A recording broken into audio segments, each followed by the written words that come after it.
طلبة المرحلة الرابعة، السلام عليكم ورحمة الله. نبدأ على بركة الله الدرس الأول من مادة العملي للفارماكولوجي 2. مختبرنا لهذا اليوم بعنوان Pharmaceutical Dosage Forms. As you know, pharmaceutical dosage forms can be categorized according to the physical status of the drug to solid dosage forms, semi-solid dosage forms, liquid dosage forms, and others. Let's start with solid dosage forms. The first type of solid dosage forms is tablets. Tablet is a solid dosage form that contains the active pharmaceutical ingredient in addition to diluent. This type of solid dosage form is more convenient to the patient. It's more popular and commonly used and convenient to the patient. It can also deliver accurate amount of the active pharmaceutical ingredient. Also, it has the advantage of being portable, which means you can transfer it from a place to a place without the need to special transforming materials or equipment.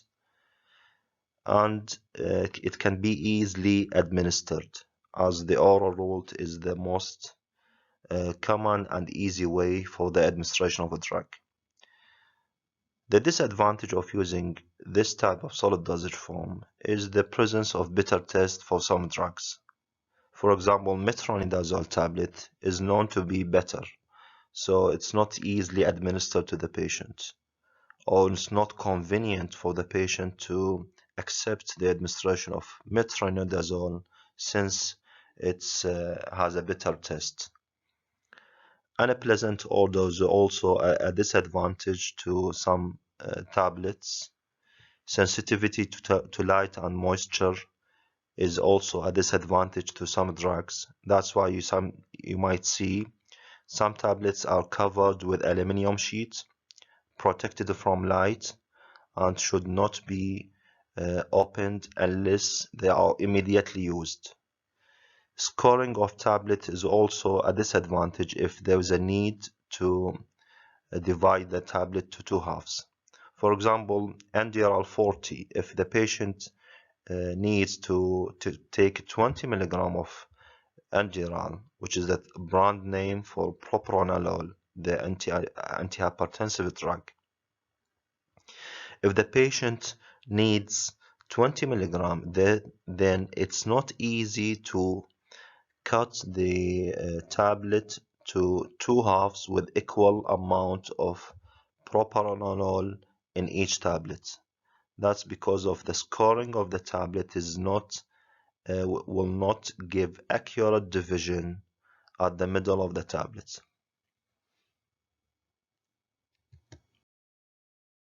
Tablet coating is a pharmaceutical technique to cover the surface of the tablet. We have three types of coating, which are sugar coating, film coating, and enteric coating. Sugar-coated tablet is normally covered by sugar shell, like in the case of ibuprofen tablets. And film-coated tablet is coated by a thin film, like in the case of diclofenac tablets and metronidazole. For enteric-coated tablets, those that remain intact in the stomach and will dissolve and release the tablet content once the tablet reaches the small intestine. The materials that are normally used in the coating for the coating of enteric-coated tablets are pH sensitive.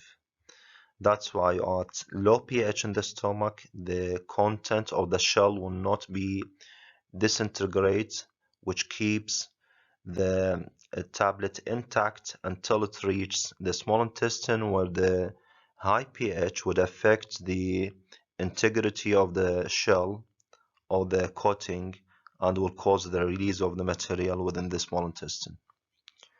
The advantage of using tablet coating include masking the taste of the medicine, odor, or the color of the materials in the drug, like in the case of diclofenac and metronidazole, and also to provide a chemical and physical protection for the drug, since the the coating material will act as a physical barrier from the environment.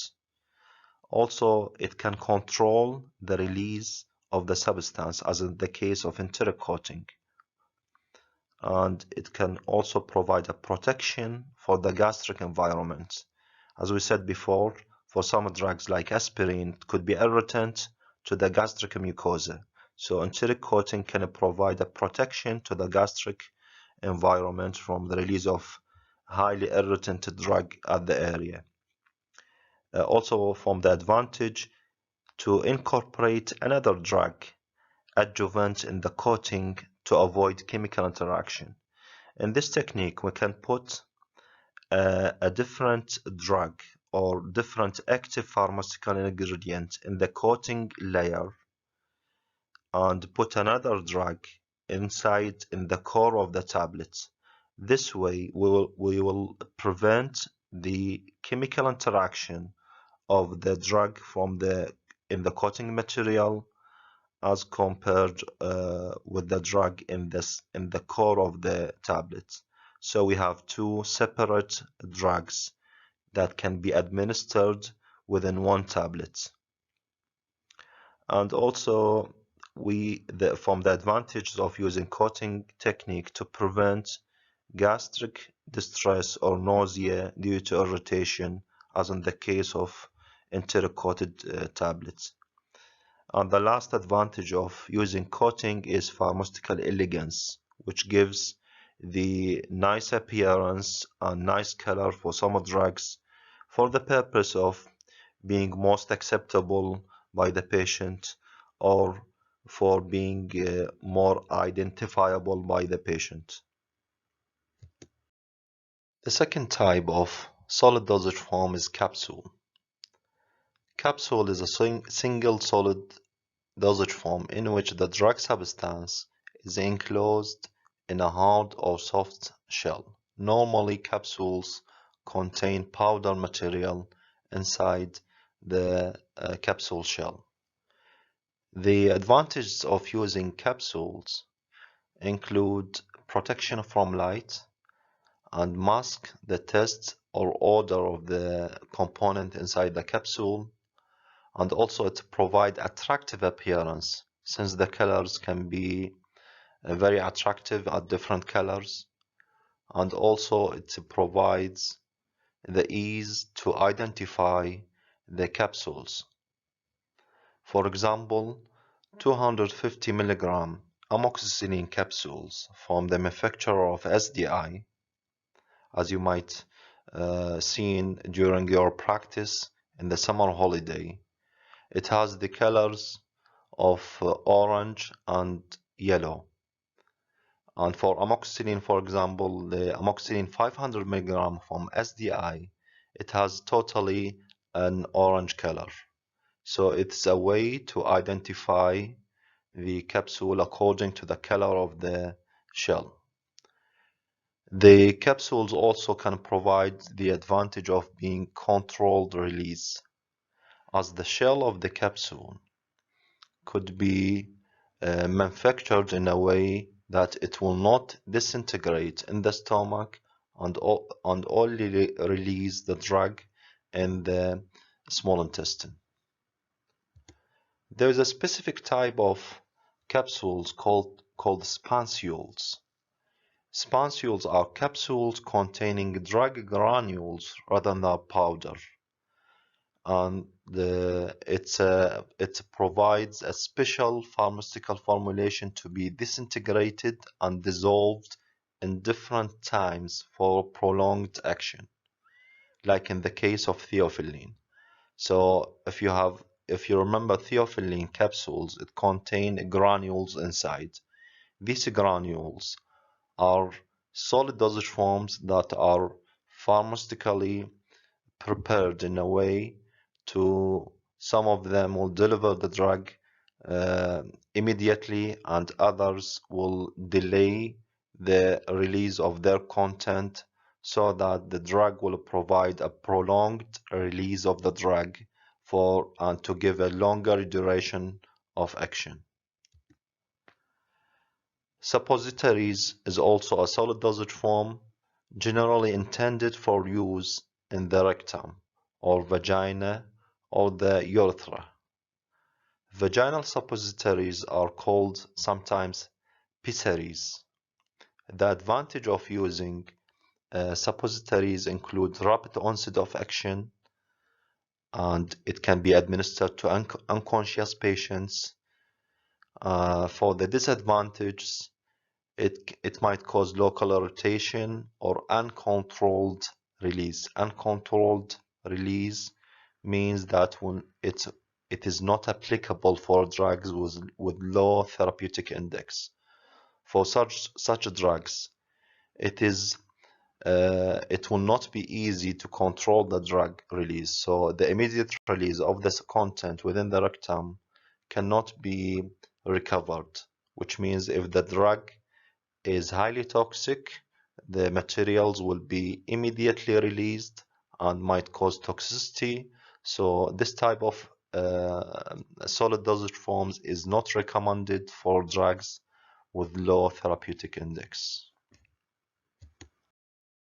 So this figure shows the shape of suppositories. As you know, suppositories are formulated by additive materials that will dissolve at temperature above 35 centigrades.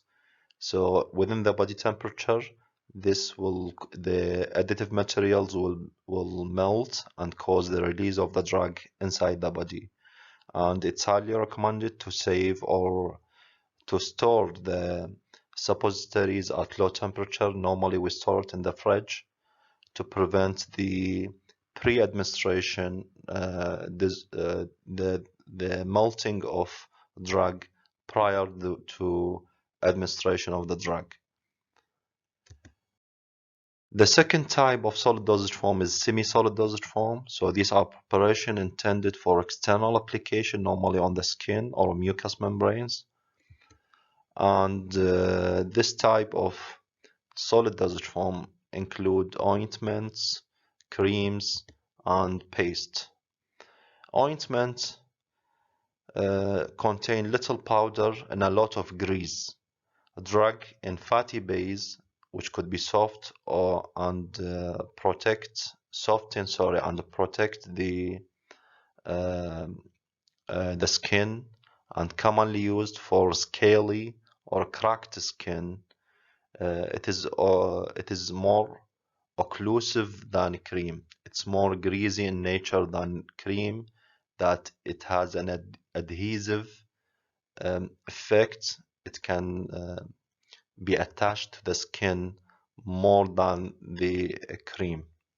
The advantage of this type of semi-solid dosage form that can be used for dry skin or waterproof as a waterproof. It will not be easily removed by water compared to cream, since the materials used in the manufacturing of ointment are greasy or fatty in base. For creams, drug is in water soluble or water removable base, and this will provide softening or moistening or cooling effect that will relieve itching associated with dry skin. Continuous treatment requires a second application, since the time that the cream will stay on the skin will be shorter than the period that the ointment can stay on the skin. The advantage of this type of ointment is that it can be used for moist skin. For paste, it is basically a lot of powder in a little grease. It is quite similar to ointment, but the quantity of powder in it is very high. So as we said before, the ointment is a little powder and a lot of grease, but in case of paste, is a lot of powder and little grease. An example of paste, for example, a toothpaste. Toothpaste is much viscous than the ointment, and it contains a lot of powder compared with the ointment. So ointment with high percentage of insoluble solids is a paste and used in weeping or oozing surfaces, those uh, that required the application of semi-solid dosage form to prevent or decrease the oozing of the surfaces. Also, we have lotion. So lotion is a liquid cream with water or alcohol as a base, and it is an independent type of dosage form, or sometimes it is a type or subtype of semi-solid dosage form. From the advantage of using lotion, it can be used for hair, skin, because of ease of application and ease of distribution to larger areas. So also it can be applied to larger surface areas compared with cream or ointment because of more, as it's more liquid in nature, that can be easily distributed. So this figure shows the differences between all types or some types of semi-solid dosage form. As you see above here, you can see the paste, which is more greasy, not easily applied, and the ointment, which can be applied in tubes, and also we have the powder in the lower shape. And powder is a solid dosage form, not a semi-solid dosage form. The third type of dosage form is liquid dosage form. So in this case, the drug is basically dissolved in liquid or is in liquid form, and it's intended for oral administration. Like in the case of antitussive drugs that are normally present in liquid dosage form and filled in bottles, one of the advantages of using liquid dosage form is that it's immediately available for absorption, since there is no need for the disintegration and dissolution step for the drug to be absorbed, as in the case of tablets or capsules. And it's also useful for children who have difficulties in swallowing. So it's highly recommended for the treatment of children to give them the medication in form of liquid dosage form, because they will not be able to swallow the tablets or capsules, especially for um, large capsules and tablets. And also for elderly patients who will not be able to swallow the tablets or capsules, it's recommended to give them the medication in form of liquid dosage form. There are different types of liquid dosage form. So these are solution, suspension, and emulsion. So solution includes the syrup and elixir. These are clear solutions that will not contain precipitate or any suspended materials. An example of this is bronchium, the expectorant syrup that is expectorant elixir that's available in pharmacies.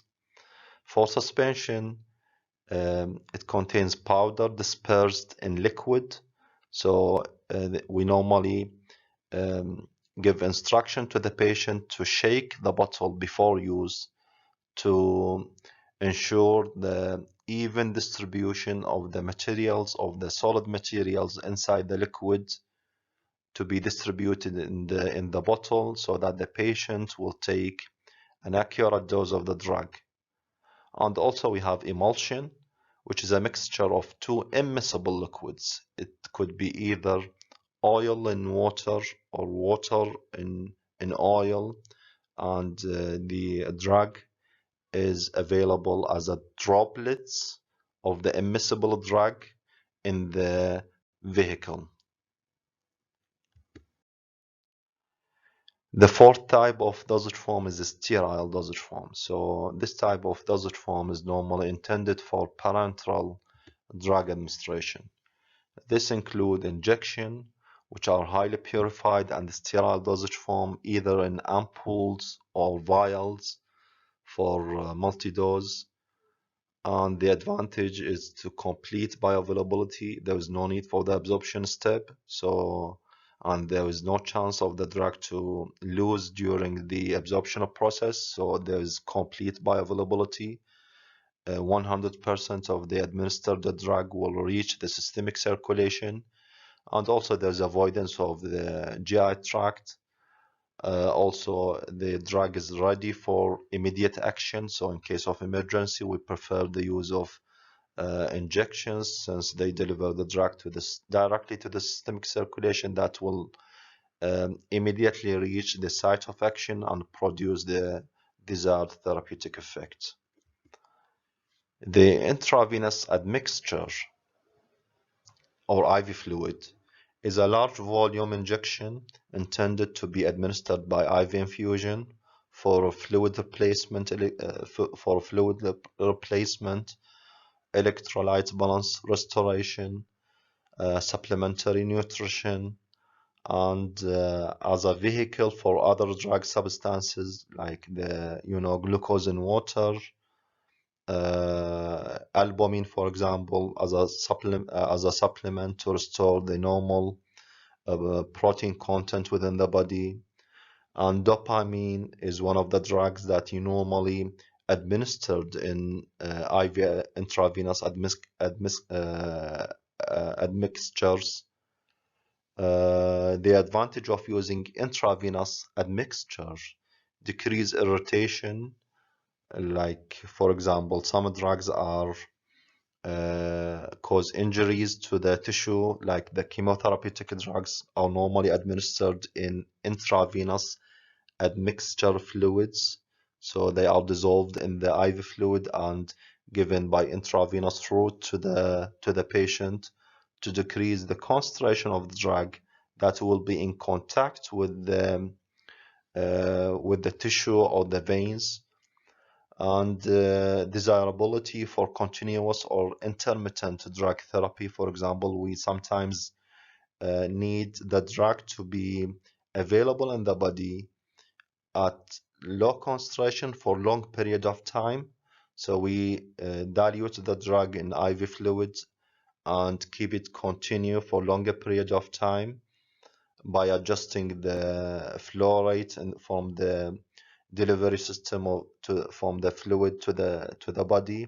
So this will provide a continuous use, or sometimes we can provide intermittent drug therapy by stopping the delivery of the drug, by closing the delivery system from the IV fluid to the body, and then retain the process again, and this will provide an intermittent drug therapy. We have forget to say what is the difference between vials and ampoules. So ampoules are normally intended for single use. So you use the total volume, or sometimes you might use the half volume of fluid within the ampoules and discard the remaining amount. For vials, they are normally formulated, they are normally manufactured in a way that permits multiple dosing, since the cover of the vial, the wrapper cover of the vial will provide the the possibility of multiple intake from this wrapper without the need for to throw away the remaining content in the vial. For ophthalmic products, which are also a sterile type of dosage form, these should be free from foreign particles. It could be solution, suspension, or even ointments. They are within the category of sterile dosage form, and they are commonly used for the should be prepared in a sterile condition to prevent the contamination. So in this figure you can see the different types of sterile dosage forms. We have the ampoules that are normally intended for single use, and we have the vials that can be used multi times. Also, we might have vials that can be used for single time, but most of vials are prepared or manufactured in a way that permits multiple use. And you can see also the infusion. Also, there's a specific type called cartridge ampoules. So this type is normally used with as a container for the anesthetic materials for the dentist. So these are the most common sterile dosage forms, or the containers for sterile dosage form. Also, we have a special type of dosage form called aerosols. So these are pressurized package for topical, local, or local administration. Example, the respiratory tract applications. So the advantage of using aerosols is the rapid onset of action, the wide acceptance, and easy to use. Although I'm not supportive to this advantage, but it's recommended as an easy to use. Also, medication ready to use. The medication delivered directly to the affected area. So if we talk about the respiratory tract, an example of the respiratory of a drug that is delivered by aerosols to the respiratory tract is the salbutamol, for example, which is a bronchodilator. It can provide a rapid onset of bronchodilation to the patient. It is accepted by the patient since it provides immediate relief of the bronchoconstriction. Medication is already ready for use, and it can prevent the systemic side effect that can be produced by the drug by delivering the drug directly to the site of action. So sustained release dosage form, in fact, it's not a separate type of dosage form. It can be from solid, semi-solid, or liquid dosage form, or even injectable dosage form can provide sustained release drug release. So it might be called sustained action, prolonged action, controlled release, extended action, or depot. The advantage of using such type of pharmaceutical dosage form is to eliminate the need for multiple dosage regimens, particularly for these drugs requiring reasonably constant blood level over a long period of time, or drugs which need to be given in high doses, but too rapid release is likely to cause undesirable side effects, like in the case of potassium chloride. So some drugs should be given in high quantities, but the immediate release of the drug will provide very high level in the plasma that will cause toxic effect. So it's preferred to be administered as a sustained release that will slowly release the drug, and the concentration of drug within the plasma will not be above the minimum toxic concentration, and therefore will not provide or will not cause undesirable side effects. So this figure shows the differences in terms of dissolution rates between different types of solid dosage forms. We have the capsules, which can provide immediate release of the drug. Let me show you. So this is there is an immediate release of the drug. So within short time, most of the drug was released. And for coated tablet, there is a delay in the release of drug because, as we said before, the tablet is coated to prevent the release of drug at the initial parts of the gastrointestinal tract, and there will be delay in the release of drug, so the time of release of drug will be somehow late. For capsules that contain coated pellets, or we call it spansules, these can be formulated in a way some of the spansules will cause immediate release, and the some of them will release the drug at later period. So this will cause a release of a drug over extended period of time. And also we have the matrix tablet. So this type of tablet contains a different or contains materials that are can deliver the drug at different times. So we have, in this case, we have the uh, the the the matrix that contains the drug and prevent it from releasing the drug immediately. So in the first stage, some of the drug was released. As you can see in the second stage, the matrix is preserved, and the drug was some of the drug was released.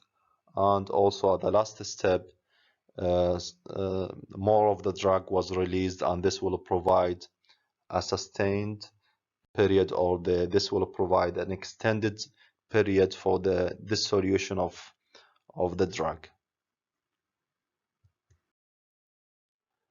The types of sustained release dosage forms could include injection, spansules, or tablets. For injection, drug complex like iron preparation uh, can provide an extended release of the drug. Drug depots like methylprednisolone and flofenazine, for example, flofenazine decanoate, provide a very long duration of action due to sustained release of drug from the site of action, site of injection, and also other examples that can provide sustained release of the drug.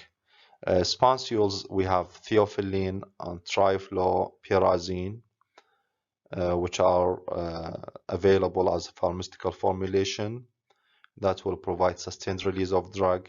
For tablet coated or coated tablets for sustained release, also available like diclofenac 100 milligram. It's formulated as coated to provide sustained release of a drug over longer period of time. Other formulation or type of formulation that we have not mentioned in this presentation is enema. So enema is a clister or injection, which is a liquid injected or to be injected into the rectum. An example of the enema is hydrocortisone enema, barium enema. So hydrocortisone is normally used as therapeutic option, the treatment of ulcerative colitis. Also, we have the barium enema, which is normally used for diagnostic purposes. So this pharmaceutical dosage form is a liquid type, which is intended for administration from the rectum, not orally. Also, we have the transdermal delivery system. So these are in form of patches that will provide the delivery of a drug over a longer period of time. It can slowly release the drug over a longer period, and therefore provide an extended time for the action of a drug.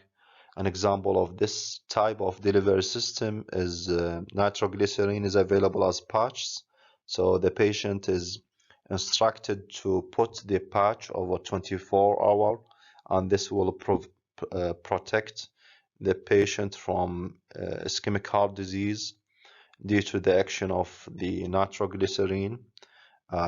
Also, we have the other type of patches that can provide an extended release of the drug over longer period of time, like the analgesic patches, like Olfen, if you remember from the holiday training. As you can see in this figure, the ointment, for example, provides immediate release of the drug compared with the extended release provided by the trans-delivery system.